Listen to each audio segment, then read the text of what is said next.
اللہ رب العزت نے اہل حق جتنے حق پرست لوگ ہوتے ہیں، حق پسند لوگ ہوتے ہیں، ان کو اللہ رب العزت نے ایک عجیب ملکہ دیا ہوتا ہے۔ اس قوت، علمی قوت اور علمی ملکے کے نتیجے میں وہ حق کو اس طرح سے ثابت کر لیتے ہیں کہ اگر کوئی اس حق کا مخالف بھی ہو تو وہ بھی مان لیتا ہے کہ واقعی حق کو ثابت کرنے کا حق ادا کر دیا اس آدمی نے۔ اور جب وہ کسی باطل کا توڑ کرتے ہیں، اسے توڑتے ہیں، تو باطل کو اس طریقے سے توڑتے ہیں کہ ہر کوئی مان لیتا ہے کہ واقعی صحیح طریقے سے باطل کو توڑ دیا۔ عطا اللہ شاہ بخاری رحمۃ اللہ علیہ کے بارے میں مشہور ہے کہ ان کا کسی قادیانی کے ساتھ مناظرہ تھا، اور مناظرہ وہ اس بات پہ تھا کہ قادیانیوں کا، چونکہ قادیانی کے بارے میں ایک عقیدہ، غلط عقیدہ ان کا یہ ہے کہ قادیانی آخری نبی ہے، اور دوسرا عقیدہ اور دعویٰ ان کا یہ ہے کہ قادیانی حضرت عیسیٰ بھی ہے، نعوذ باللہ من ذالک۔ ہمارا عقیدہ چونکہ یہ ہے کہ قرب قیامت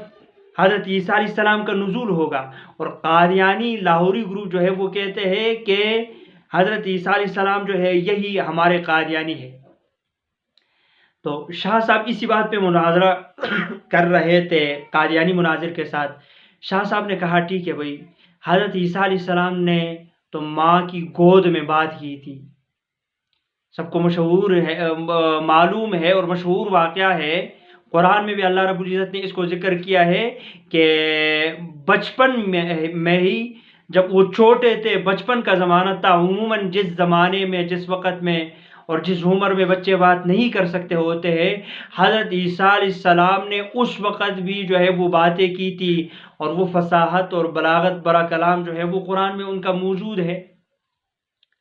تو عطا اللہ شاہ بخاری صاحب نے یہ بات سامنے رکھی کہ عیسیٰ علیہ السلام کی تو یہ کیفیت تھی، تو وہ جو قادیانی مناظر تھا اس نے کہا یہ تو کوئی اتنی بڑی بات نہیں ہے، میں اس سے بھی بڑی بات جو ہے وہ کر دیتا ہوں۔ یہ تم جس عیسیٰ کے بارے میں دعویٰ کرتے ہو اس نے ماں کی گود میں بات کی ہے، اور ہم جس کے بارے میں عیسیٰ علیہ السلام ہونے کا دعویٰ کرتے ہیں اس نے تو ماں کے پیٹ میں بات کی ہے۔ قادیانی کے بارے میں یہ قادیانی مناظر نے دعویٰ کر دیا۔ تو شاہ صاحب کا کمال دیکھیے، یقین جانیے انسان کی عقل جو ہے وہ حیران ہو جاتی ہے، انسان سوچ نہیں سکتا ہے کہ یہ بطلان اس طرح سے اس کے دلیل کو توڑنا، یکدم سے یہ بات ان کے ذہن میں آئی کیسے؟ لیکن اللہ رب العزت کی اعانت اور مدد ایسے لوگوں کے ساتھ ہوتی ہے۔ شاہ صاحب نے فرمایا ٹھیک ہے، تمہارے قادیانی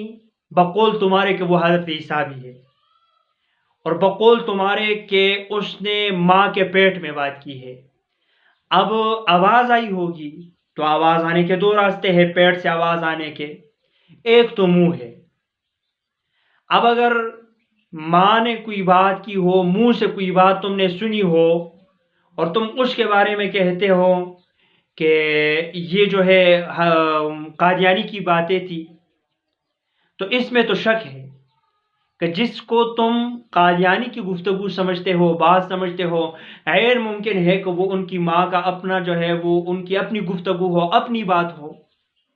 اور جب ایک چیز میں شک آ جائے تو اس میں بطور دلیل جو ہے اس کو پیش نہیں کیا جا سکتا ہے، لہٰذا منہ سے اس کی آواز جو ہے تمہارے قادیانی کی نہیں آئی ہوگی۔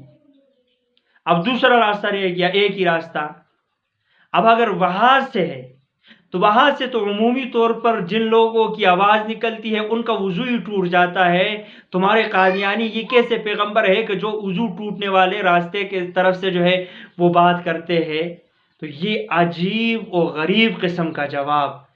کمال کا جواب۔ اس نے ایک ایسی بات، دیکھیں پہلے تو ہے جھوٹ ہے نا،